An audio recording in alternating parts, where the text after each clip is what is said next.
pagi dan salam sejahtera bagi kita semua. Perkenalkan, saya Siti Lydia dengan NIM B23066034, program studi S1 Kebidanan Fakultas Kesehatan Universitas Megabuana Palopo. Jadi di sini saya akan memenuhi salah satu tugas dari dosen pengampu Ibu Rismawati SST MKes dengan mata kuliah KB dan pelayanan kontrasepsi. Jadi di sini saya akan menjelaskan tentang kontrasepsi modern. Yang pertama, KB suntik, dan yang kedua pil KB. Selamat menyaksikan. Kontrasepsi adalah metode atau alat yang digunakan untuk mencegah kehamilan. Tujuannya adalah untuk secara sengaja menghindari terjadinya pembuahan, pertemuan sel sperma dan sel telur, atau implementasi menempelnya embrio pada dinding rahim. Kontrasepsi memiliki peran penting dalam perencanaan keluarga, kesehatan reproduksi, dan pemberdayaan perempuan. Kontrasepsi pil KB. Pil KB atau pil kontrasepsi oral adalah salah satu jenis kontrasepsi hormonal yang mengandung hormon sintesis mirip dengan hormon alami wanita, yaitu estrogen dan progestin, atau hanya progestin saja. Pada pil KB khususnya progestin. Pil ini dikonsumsi secara oral atau diminum setiap hari untuk mencegah kehamilan. Di sini ada cara kerja pil KB. Cara kerja pil KB bervariasi tergantung pada jenis pilnya, kombinasi atau progestin saja. Namun mekanisme utamanya yaitu pertama, mencegah ovulasi. Nah, pil KB kombinasi estrogen dan progestin bekerja terutama dengan menekan pelepasan hormon gonadotropin dari otak, FSH atau LH. Hormon-hormon ini penting untuk perkembangan folikel ovarium dan pelepasan sel telur atau evaluasi. Dengan menekan FSH dan LH, ovulasi terjadi sehingga tidak ada sel telur yang dapat dibuahi. Yang kedua, mengentalkan lendir serviks. Progestin dalam pil KB baik kombinasi maupun pil, khususnya progestin, menyebabkan penebalan lendir serviks.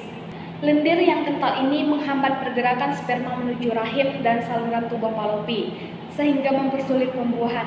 Yang ketiga, menipiskan lapisan dinding rahim atau endometrium. Hormon dalam pil KB juga dapat menyebabkan lapisan dinding rahim menjadi lebih tipis jika terjadi pembuahan meskipun mekanisme lain gagal. Nah, endometrium yang tipis menjadi kurang reseptif untuk implementasi embrio. Adapun kelebihan dan kekurangan dari pil KB yaitu kelebihan pil KB yang pertama, efektivitas tinggi. Jika digunakan dengan benar dan konsisten, pil KB memiliki tingkat efektivitas yang sangat tinggi dalam pencegahan kehamilan.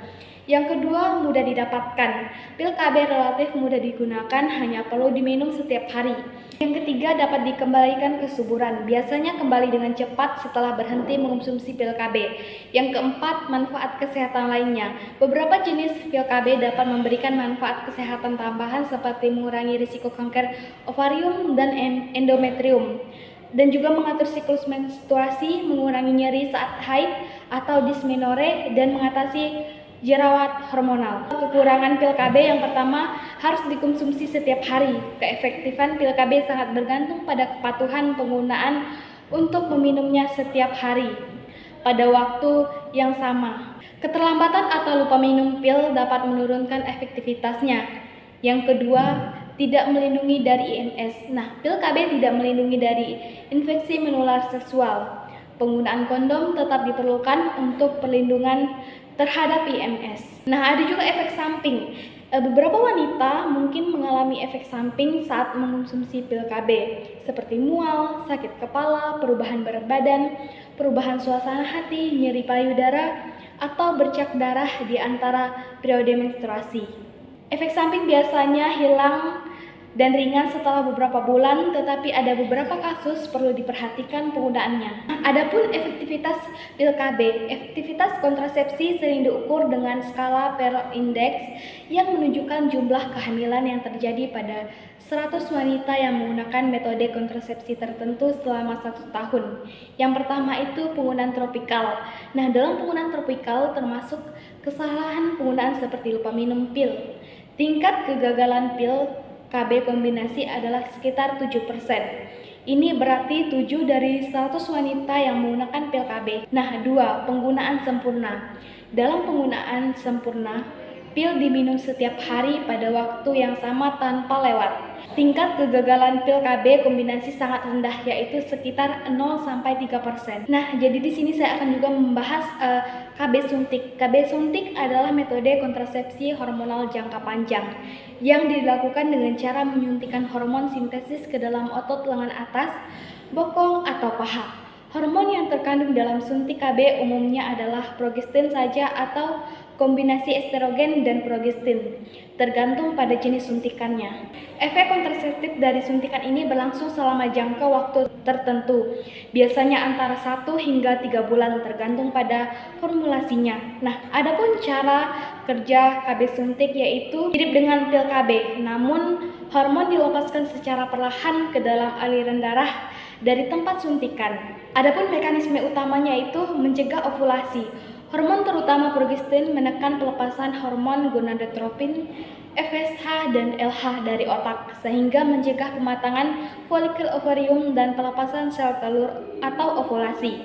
Yang kedua, mengentalkan lendir serviks. Nah, progestin menyebabkan penebalan lendir serviks yang menghambat pergerakan sperma menuju rahim dan saluran tuba falopi. Yang ketiga, menipiskan lapisan dinding rahim atau endometrium. Hormon dalam suntik KB juga dapat menipiskan lapisan dinding rahim sehingga mempersulit implementasi jika terjadi pembuahan. Adapun kelebihan dan kekurangan KB suntik yaitu yang pertama, efektivitas tinggi. Nah, jika diberikan secara teratur sesuai jadwal, suntik KB sangat efektif dalam mencegah kehamilan. Yang kedua, tidak perlu ingat setiap hari.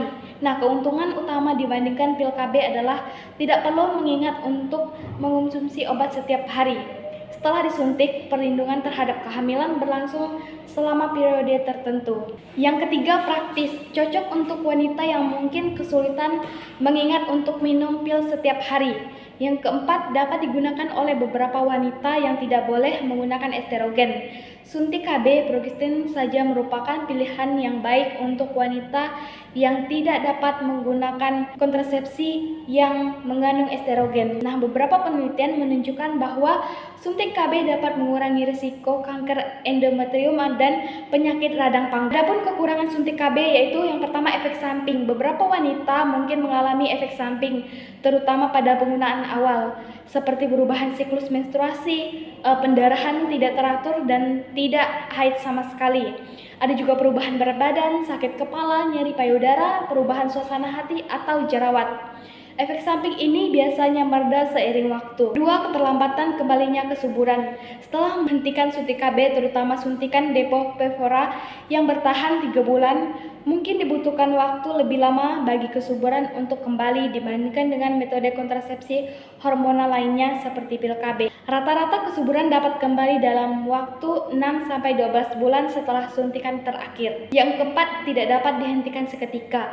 Sekali suntik, efek hormon akan bertahan selama jangka waktu tertentu. Jika terjadi efek samping yang tidak diinginkan, penggunaan harus menunggu hingga efek suntikan habis. Adapun efektivitas suntik KB, yang pertama, penggunaan terpikal dan sempurna. Tingkat kegagalan suntik KB, terutama Depo-Provera, sangat rendah, yaitu sekitar 0,2% dalam penggunaan terpikal maupun sempurna. Sekian materi yang dapat saya sampaikan, kurang dan lebihnya mohon maaf. Semoga bermanfaat.